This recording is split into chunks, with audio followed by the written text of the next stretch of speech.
Olá, meu amigo cirurgião dentista, que é clínico geral, você recém-formado na odontologia e não sabe ainda que caminho trilhar, e também você, dentista, que se interessa pela implantodontia, sejam muito bem-vindos ao nosso canal, onde aqui você encontrará os principais conteúdos para conhecer e desvendar a implantodontia.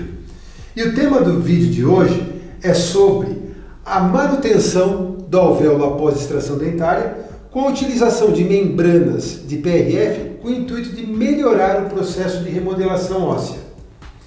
Técnica esta preconizada pelo professor Nelson Pinto, onde eu tive o prazer de conhecê-lo em 2019.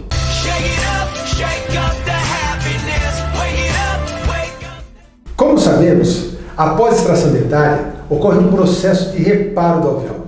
E esse processo de reparo tem como resultado a perda do volume ósseo, como podemos observar nessas imagens, onde nós temos uma perda do osso no sentido horizontal e no sentido vertical. E quem descreve muito bem esse processo de remodelação é o Dr. Maurício Araújo, que há pelo menos há 15 anos, me desculpe se eu não estiver enganado, com relação ao tempo de estudo do Dr. Maurício Araújo, mas tirei como base a 4ª edição do livro de Periodontia Clínica e Implantologia Oral, lançado em 2005, onde eu conheci, pois ele ajudou a escrever um capítulo do livro referente ao tema de remodelação óssea. Eu acho que todo dentista deveria ter esse livro. Pois bem, com a perda de altura e largura do volume ósseo, nós poderemos nos deparar com problemas do tipo da dificuldade para uma instalação de implantes, onde nós temos uma diminuição do volume ósseo, o que dificulta a realização da cirurgia. E também, com o processo de remodelação avançado, nós temos a ausência do tecido queratinizado, principalmente em regiões posterior de mandíbula, algo que é de fundamental importância para o sucesso dos tratamentos com implantes.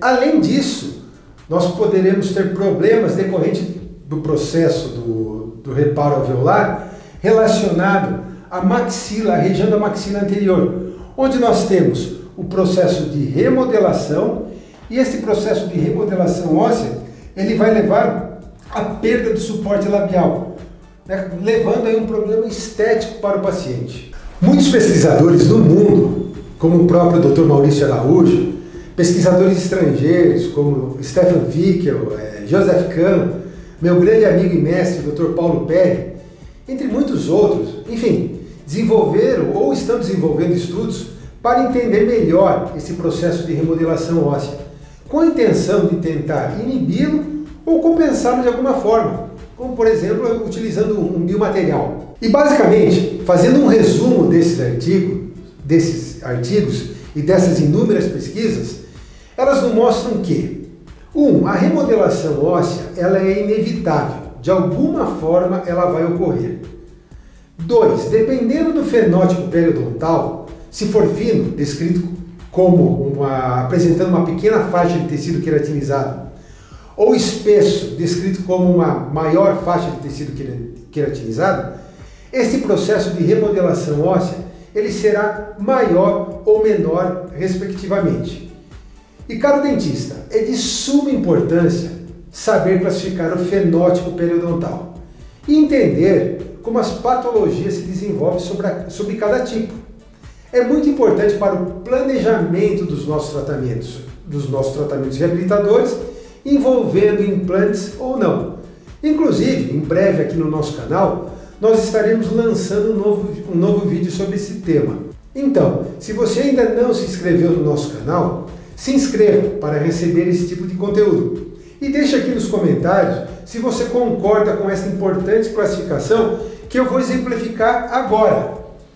Onde nós temos um fenótipo espesso, podemos observar uma faixa grande de tecido queratinizado e os dentes com formato quadrado.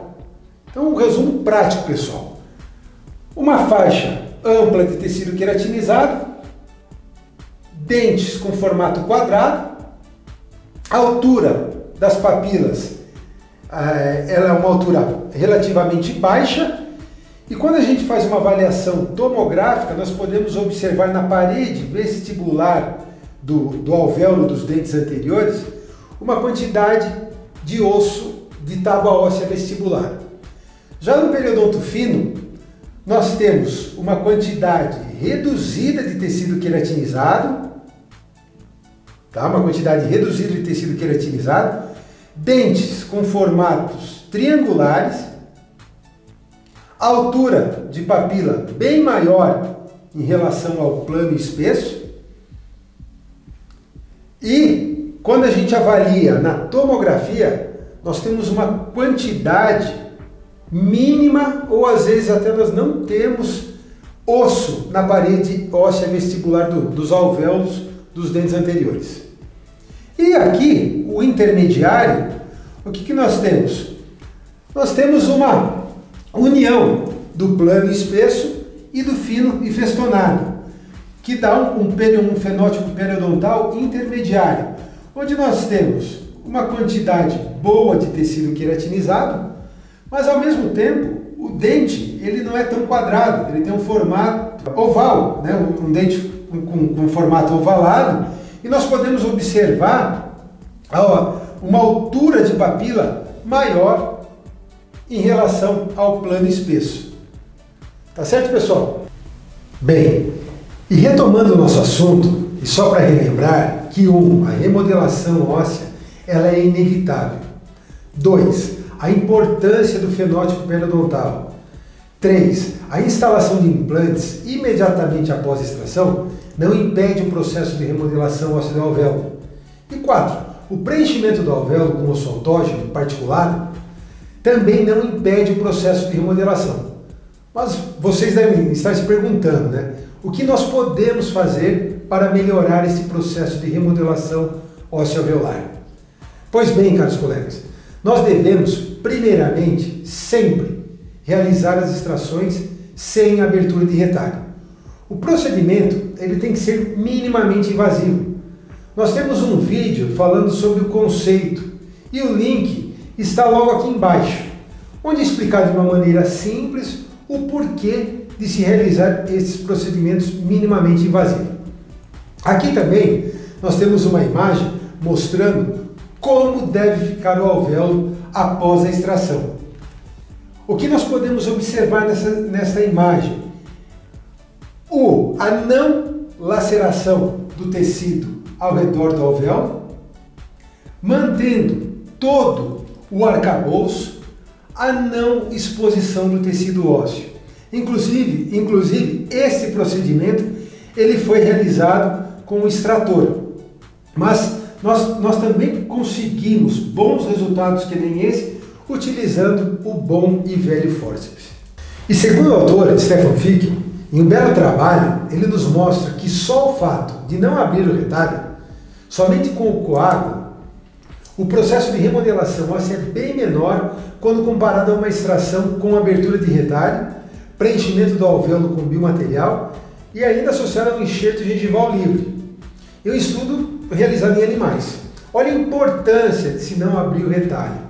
Com a não abertura do retalho, você não expõe o tecido ósseo e manterá toda a composição da circulação do tecido gengival e a circulação do endócio.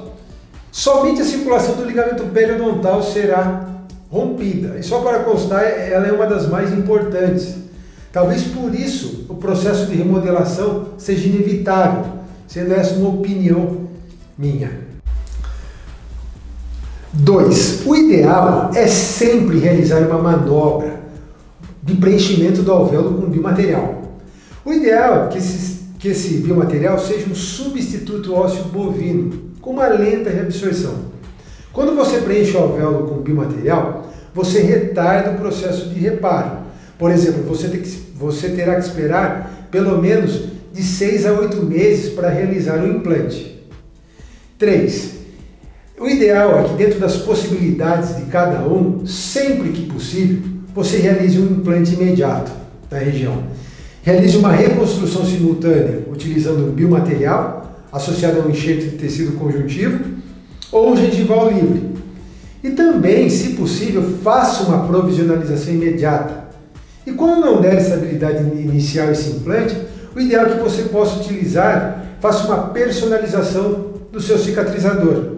Ou até uma utilização de um pontico de uma prótese fixa. Técnica essa denominada de Biocol, preconizada por Schler em 2004. Então agora o 4.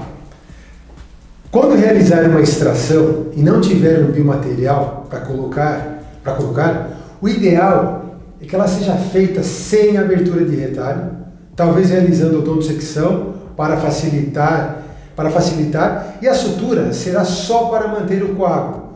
Nunca aproximar as bordas do tecido do rebordo, do alvéolo, e nunca realizar a manobra de Champré, que é descrita como a compressão do alvéolo com o objetivo de aproximar os bordos do alvéolo. E uma alternativa para a realização do preenchimento do alvéolo é o preenchimento do alvéolo após a exodontia utilizando as membranas de PRF, caso que nós iremos representar aqui na sequência. Então, pessoal, agora nós vamos apresentar um caso clínico onde nós utilizamos as membranas de PRF para o preenchimento do alvéolo numa paciente com doença periodontal avançada. Tá, ok? Então aqui nós temos a dona Maria, 45 anos. A queixa da paciente era sangramento, mobilidade dental e halitose. Tá. Numa foto da região, nós podemos observar uma recessão. E essa paciente ela tem um periodonto espesso, onde nós temos uma maior tendência à formação de bolsas. Quando nós temos uma recessão nesta região, é porque o caso, a doença periodontal, ela está avançada. E aqui, só para mostrar para vocês, né, na tomografia, que no periodonto espesso, nós podemos observar a tábua óssea vestibular. O que já pela tomografia a gente já consegue diagnosticar que esse paciente ele tem um periodonto espesso. A título aí de curiosidade, e aqui o ideal é que você sempre peça a sua tomografia, que não foi o caso, com afastador labial. Tá certo? Então aqui, quando a gente avalia a radiografia da região, então nós podemos observar a paciente com a doença periodontal, né, na boca toda, tá? Mas aqui no sextante 1, nós temos uma perda óssea vertical e aqui nós temos um limite, né, do seio maxilar. Essa paciente ela foi realizado o tratamento periodontal, antibiótico terapia para tratamento de periodontite agressiva, a associação da amoxicilina mais o metronidazol, e as extrações dentárias da região com o preenchimento utilizando as membranas de PRF, ou seria aí posteriormente uma elevação do seio maxilar. Tá, ok? Então utilizamos as membranas, as extrações, elas têm que ser sem abertura de retalho, tá, ok? Limpeza do alvéolo com motor com alta rotação, utilizando uma broca esférica, utilizando um soro resfriado, como já foi falado num outro vídeo nosso da importância da utilização de um soro resfriado, tá certo? E além da limpeza, nós removemos um pouco da cortical interna do alvéolo. Para quê? Para acessar o osso medular, e eu acredito que essa manobra ela possa auxiliar no processo de reparo, de cicatrização do alvéolo. Além dessa limpeza, remoção da cortical, da decorticalização, o ideal é que você remova todo o epitélio do sulco gengival, para que também aí ative um processo de cicatrização dos tecidos. O sangue é coletado do paciente, é feita a centrifugação. Após a centrifugação, é removida as membranas, é colocado um peso, a tampa do próprio kit de PRF, e essa tampa ela vai promover esse achatamento, né, a formação real das membranas. E com esse achatamento é formado o exudato, que eu já vou falar mais adiante a importância dele. Tá? Então, o protocolo que eu utilizo é do professor Nelson Pinto, tá? E a centrífuga é dessa marca aqui, a Casvi. Tá certo, pessoal? Existem inúmeras no mercado, tá? A minha é essa e eu utilizo esse protocolo, tá ok? O exudato ele é de suma importância para quê? Para a gente irrigar o interior do alvéolo. Como ele tem a presença dos leucócitos, então ele vai ativar uma ação bactericida, e o que vai levar, além da presença de células, né, o que vai levar para que o processo de cicatrização seja mais rápido. A quantidade de membrana, quantas você conseguir colocar, condensa a membrana lá dentro, e a última membrana, ela tem que ser suturada, protegendo toda a região. Então essa região aqui, ela está, segundo a nossa ideia, ela está suturada de forma errada, tá ok? O ideal é que a última membrana ela cubra essa região, proteja as outras membranas que estiverem lá dentro. Então aqui, e a sutura, ela não pode ser compressiva. Então, fio extremamente fino, aqui olha, uma sutura com fio grosso, onde nós podemos observar a compressão da região, sutura realizada de maneira errada, tá certo? E no caso em questão, após as extrações, preenchimento, como foi feito, como foi relatado, nós utilizamos uma prótese provisória, removível, com intenção, proteção do local, isso ajuda na estabilização das membranas. A paciente ela foi orientada a ficar 24 horas sem remover essa prótese, tá ok? A remoção da prótese era só para higiene, mas para higienizar a prótese fora da boca e voltava, tá certo? Né? E ela foi orientada com relação a escovar os dentes com a prótese para que não pudesse causar nenhum trauma na região. E aqui nós temos, após 7 dias, um processo de cicatrização bem interessante, onde nós podemos observar a presença ainda das membranas. E em 90 dias, nós temos aí a imagem tomográfica, onde na região do pré-molar, onde nós podemos observar um aumento do osso, não foi só uma preservação. Nós ganhamos, nós tivemos aí um aumento vertical da quantidade, né, do tecido ósseo. Então aqui, é muito comum, tanto nas tomografias quanto radiografias, uma imagem radiolúcida, mas nós podemos evidenciar o limite desse novo rebordo, desse rebordo.